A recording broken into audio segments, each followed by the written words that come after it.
నీ విశ్వాసాన్ని నేను ఎరుగుదును, నీ భక్తి జీవితాన్ని నేను ఎరుగుదును, నీ సమర్పణను నేను ఎరుగుదును, నీ విశ్వాస జీవితాన్ని నేను ఎరుగుదును. నా మీద ఆధారపడి ఏ విధంగా ముందుకెళ్ళి ఆ దినాలు నాకు తెలుసు. మిమ్మల్ని మీరు ఎప్పుడైతే నేను చేతగాని అని అనుకుంటారో, సాతాను మెల్లే వచ్చేసి, అవును నువ్వు బలహీనవే, నీ వల్ల ఏం కాదు, ఏం చేస్తున్నావు, ఏం చేయలేవు, ఊరు వదిలి పారిపో, లేకుంటే భార్యను వదిలిపెట్టు, లేకుంటే భర్తను వదిలిపెట్టు, లేకుంటే అందరు కలిసి ఇంత మందు పోసుకొని చనిపోయి ఈ బతుకులు అని ఏవేవో పిచ్చి పిచ్చి ఆలోచనలు అన్నీ చెప్తా అంటాడు వాడు. వానికి చెప్పాలి దావీదు మాట, నేను చావను, సజీవుడనై దేవుని క్రియలు వివరిస్తాను. హల్లెలూయా. జీవితం అంటేనే సమస్యలండి. సమస్యలు లేని జీవితం ఎక్కడుంది చెప్పండి? సమస్యలు లేని జీవితం ఎక్కడ లేదు.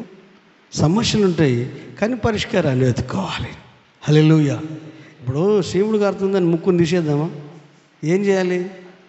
అది కారకుండా ప్రయత్నం చేయాలి, అంతే, వేరేం లేదు. సమస్యలు ఉంటాయి, ప్రతి సమస్య లేనిది ఇది లేదు, కానీ పరిష్కారాన్ని వెతకాలి. దేవుడు ఆ పరిష్కారాన్ని ఇస్తాడు, ఆ అభిషేకాన్ని ఇస్తాడు, ఆ ఆశీర్వాదాన్ని ఇస్తాడు. హల్లెలూయా.